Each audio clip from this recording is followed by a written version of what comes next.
आगे आता स्टूडेंट हमारे पास डिडक्शन ऑफ ओम्स लॉ। इससे पहले हमने ओम्स लॉ क्या होता है उसके बारे में पढ़ा था। अब हम करेंगे कि ओम्स लॉ को कैसे प्रूव किया जाता है, ओम्स लॉ कहां-कहां अप्लाई होता है देखना। तो deduction of Ohm's law, Ohm's law का वेरिफिकेशन कैसे होगा, ओम्स लॉ को कैसे प्रूव किया जाता है। देखिए हमने एक टॉपिक किया था कि we know that the relation between I and VD। I क्या हमारे पास इलेक्ट्रिक करंट और VD हमारे पास क्या ड्रिफ्टिंग वेलोसिटी। इन दोनों के अंदर जो रिलेशन हमारे पास आई थी वो कितनी आई थी, I ANE VD। ये हमने किया था पहले जो हमने पार्ट करवाए थे उसके अंदर कि करंट और ड्रिफ्ट वेलोसिटी में क्या रिलेशन होती है, I ANE VD। और VD क्या है यहाँ पर ड्रिफ्ट वेलोसिटी, तो VD किसके इक्वल होगी हमारे पास, VD E tau अपॉन में m। ठीक है, ये हमारे पास क्या आई थी ड्रिफ्ट वेलोसिटी। अगर मैं इस ड्रिफ्ट वेलोसिटी की वैल्यू को उठा के यहां रख देता हूं तो क्या आएगा, I ANE E tau by m, right है। तो कितना हो जाएगा ANE square E tau by m। बोलो इतनी बात क्लियर है। VD की वैल्यू उठा के हमने यहां रख दी। अब देखिए इलेक्ट्रिक फील्ड क्या होती है in the form of potential gradient V by L। Potential gradient की फॉर्म में इलेक्ट्रिक फील्ड क्या आती है V by L। अगर मैं इसको यहां रख दूं AN square V tau by mn, ठीक है। अब मैं इस V को इस साइड में लेके आऊं, AN square tau by m। बोल बात क्लियर है। अगर मैं इसका क्या कर दूं, रेसिप्रोकल कर देता हूं, रेसिप्रोकल बोथ साइड। अगर मैं इसको दोनों साइड में रेसिप्रोकल कर देता हूं तो क्या हो जाएगा, V अपॉन में I ml अपॉन में LV ना ml अपॉन AN स्क्वायर। अगर मैं इसको ये पुट कर देता हूं, put ml upon AN square tau is equal to R के इक्वल पुट कर दिया मैंने, किसके इक्वल, R के इक्वल। तो V upon I is equal to क्या होगा R, तो V इज इक्वल टू कितना होगा हमारे पास है IR। ठीक है, ये हमारे पास क्या हैंस प्रूव्ड, ये हमारे पास कौन प्रूव है, ओम्स लॉ। तो I is equal to ANE VD था, VD कितना E टाउ अपॉन में m, इसको उठा के मैंने यहां रख दिया तो E का क्या बन गया स्क्वायर, E क्या होती है V by L, यहां उठा के मैंने इसको रख दिया। तो V को डिवाइड में लेके आए, हमने रेसिप्रोकल कर दिया तो V अपॉन I, और इसको मैंने क्या पुट कर दिया R is known as resistance of the conductor. यहां से एक क्वेश्चन अराइज होता है, कौन सा क्वेश्चन अराइज हुआ देखो,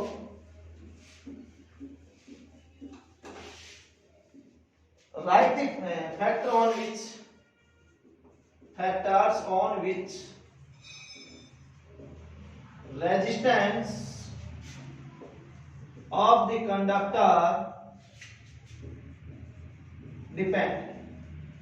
वो फैक्टर बताइए जिनके ऊपर किसी कंडक्टर का रेजिस्टेंस क्या करता हो, डिपेंड। क्या कि ऐसे कौन कौन से फैक्टर हैं जिनके ऊपर किसी कंडक्टर का रेजिस्टेंस क्या करता हो, डिपेंड करता हो, वो फैक्टर हमने यहाँ पे बताने हैं।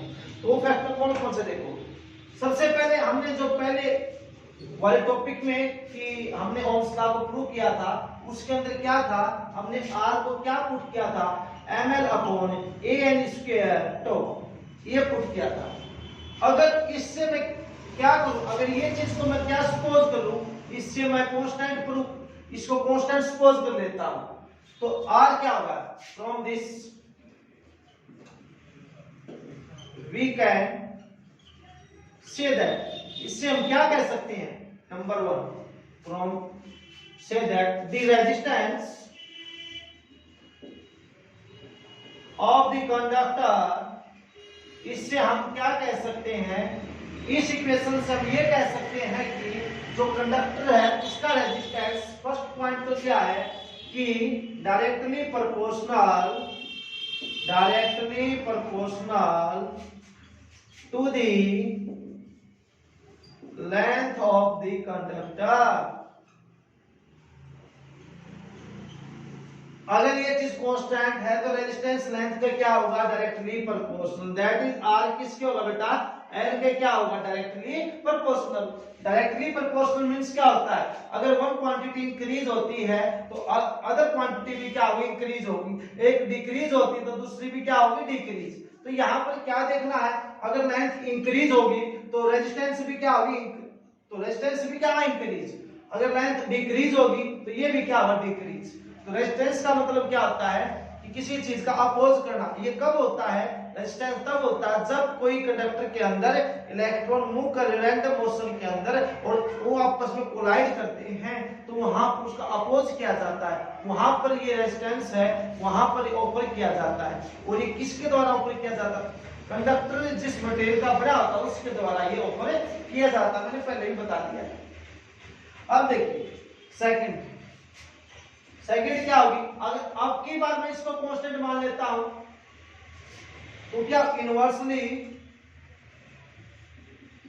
Proportional to the area of cross section. Area of cross section के क्या होगा, inversely proportional. That is area of cross section के क्या होगा, इनवर्सली। इनवर्सली का मतलब क्या होता है, अगर एक इंक्रीज होता है तो दूसरा भी क्या होगा, इंक्रीज। अगर एक डिक्रीज होता है तो दूसरा भी क्या होगा, डिक्रीज। अगर एरिया इंक्रीज होता है तो ये डिक्रीज, अगर ये डिक्रीज होता है तो ये इंक्रीज। और थर्ड किसके ऊपर डिपेंड करता है, थर्ड डिपेंड करता है हमारे पास nature of material. Nature of material कि कोई भी कंडक्टर है वो किस मटेरियल का बना है, उसकी नेचर कैसी है, उस नेचर के ऊपर डिपेंड करता है। और फोर्स डिपेंड करता है टेम्परेचर। किसके ऊपर है, टेम्परेचर के ऊपर, कि कितना टेम्परेचर। ज्यादा टेम्परेचर अगर लगाएंगे तो जो इलेक्ट्रॉन ज्यादा स्पीड से मूव करेंगे और ज्यादा कोलिजन होगा। ठीक है, टेम्परेचर के ऊपर भी क्या करता है, वो डिपेंड करता है। लेंथ का क्या होता है, डायरेक्टली। एरिया क्या होता है, इनवर्सली। अगर एरिया ज्यादा है तो ये कम।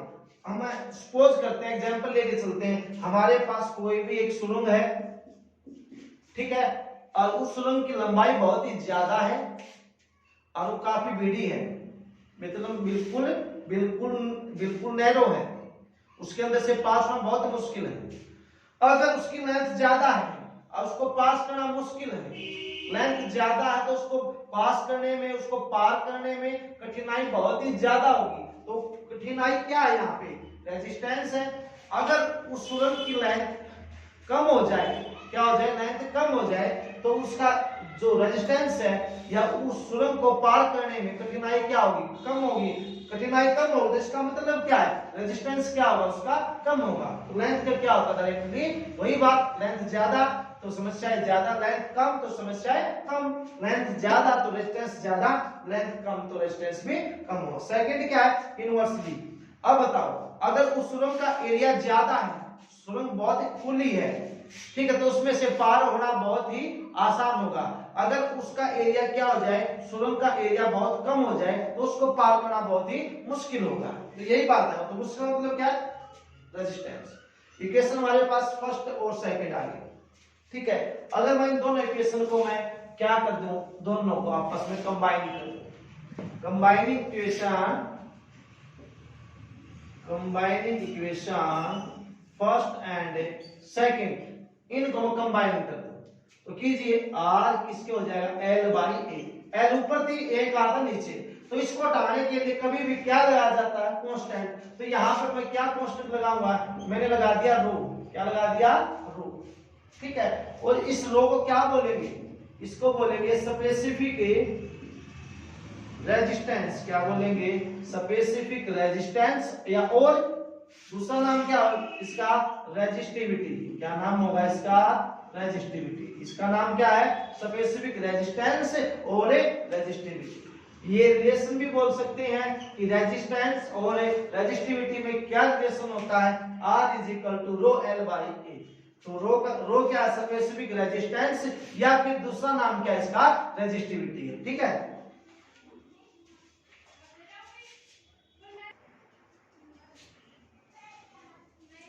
आगे आता नेक्स्ट टॉपिक है cause of resistance of conductor, कि किसी कंडक्टर का जो रेजिस्टेंस होता है वो किसकी वजह से होता है, किस कारण से होता है, क्यों होता है। मैंने पहले ही बताया था, मैं अब भी बार बता रहा हूं उसको कि इट इज अराइज, किसी कंडक्टर का रेजिस्टेंस कब होता है, ये तब होता है ड्यू टू फ्रीक्वेंट क्या था, बार बार। रीजन आपको पता है कंडक्टर के अंदर कैसे मूव करते हैं, वो एक रैंडम मोशन के अंदर चलते हैं, इसके अंदर रैंडम मोशन, तो बार बार उनके बीच में कोलिजन होता है। कोलिजन भी किसका होता है, फ्री इलेक्ट्रॉन का होता है। तो आपको पता है कंडक्टर में क्या होते हैं, फ्री इलेक्ट्रॉन होते हैं। जब फ्री इलेक्ट्रॉन का कोलिजन होता है बार बार किसके साथ है, विद द आयन और एटम ऑफ द कंडक्टर। जब कंडक्टर के अंदर आयन होते हैं, एटम होते हैं, उसके साथ फ्री इलेक्ट्रॉन आपस में क्या करते हैं, कोलाइड करते हैं। कोलाइड होने से क्या होता है, थोड़ी देर के लिए रुक जाते हैं। उसका रुकना मतलब अपोज करना, किसका, मोशन का। और the while drifting toward positive end of the conductor, जब फ्री इलेक्ट्रॉन किसकी तरफ मूव कर रहे हो, कंडक्टर के पॉजिटिव एंड की तरफ मूव कर रहे हो। वही तो क्या था, ड्रिफ्टिंग वेलोसिटी था। जब फ्री इलेक्ट्रॉन कंडक्टर के पॉजिटिव एंड की तरफ मूव करते हैं तो फ्री इलेक्ट्रॉन किसके साथ कोलाइड करते हैं, वो आयन और एटम के साथ। तब वहां पर क्या बनता है, हमारे पास रेजिस्टेंस का अराइज होता है। यहां से न्यूमेरिकल आता है, इफ 1 माइक्रो एम्पियर, कितना करंट है, तो गिवन क्या, सबसे पहले देखो गिवन, जो गिवन होता है वो लिखते हैं। गिवन कितना हमारे पास 1 माइक्रो एम्पियर, और माइक्रो कितना होता है, माइक्रो होता है 10 की पावर -6 एम्पियर। कितना होता है, माइक्रो 10 की पावर -6। इतना करंट फ्लो कर रहा है इसके अंदर, एक कंडक्टर के अंदर, और जब उसके एंड के ऊपर कितना पोटेंशियल डिफरेंस अप्लाई कर दिया, 2 वोल्ट, राइट है, अक्रॉस इट्स एंड। और find the resistance of the conductor, हमने निकालना क्या, उसका रेजिस्टेंस। दोबारा देखना कितना करंट फ्लो कर रहा है कंडक्टर में, 1 माइक्रो एम्पियर, और माइक्रो कितना होता है 10⁻⁶, और उसके एंड के ऊपर कितना पोटेंशियल अप्लाई कर दिया, 2 वोल्ट। हमने क्या फाइंड करना, रेजिस्टेंस ऑफ द कंडक्टर। तो H क्या था, V = IR, ओम्स का। तो R हमारे पास कितना आ गया, तो V/4 में I, ठीक है। तो V कितना हमारे पास 2 वोल्ट, और I कितना हमारे पास 10 की पावर -6, ऊपर जाके किसका हो गया, प्लस का, तो 6 क्या आ गया, ओम आ गया। ये हमारे पास क्या है, रेजिस्टेंस कितना होता है, 2 × 10 की पावर 6 ओम।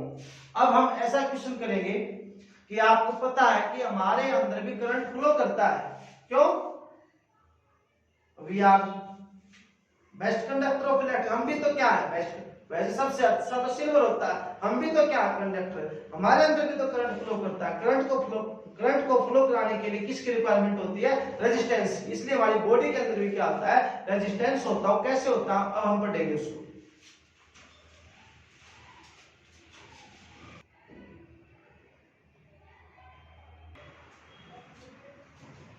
आगे देखो, ये वैसे भी ये लॉजिकली बात है, वैसे भी नॉलेज में पता होने चाहिए कि डू यू नो, आप जानते हैं कि biological connection of resistance and current to the human body, जो हमारी बॉडी है उसके साथ रेजिस्टेंस और करंट का कोई बायोलॉजिकल कनेक्शन है, कि हमारी बॉडी के साथ करंट, जो हमारी बॉडी के अंदर करंट पास होता है, करंट क्यों पास होता है, क्योंकि उसका हमारे साथ कोई कोई कनेक्शन है। वो कनेक्शन कैसे, देखो वैन दास, दो तरह से होता है। एक तो स्किन क्या हो, बॉडी क्या हो ड्राई, एक बॉडी क्या हो वेट हो।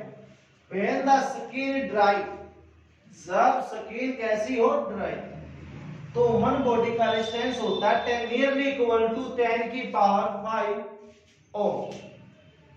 जब स्किन कैसी होती है, ड्राई होती है, तो रेजिस्टेंस कितना आता है ह्यूमन बॉडी का, 10 की पावर 5, ठीक है। एंड व्हेन स्किन या बॉडी इज वेट हो, तो रेजिस्टेंस नियरली इक्वल टू कितना होता है, 1500 ओम। 1500 ओम कब होता है, जब गीली हो जाती है, ठीक है। मतलब रेजिस्टेंस कम हो गया, रेजिस्टेंस क्या है, ज्यादा। जब रेजिस्टेंस ज्यादा होता हो, क्यों, हमारे पास V = IR है, तो I कितना आएगा, V/R।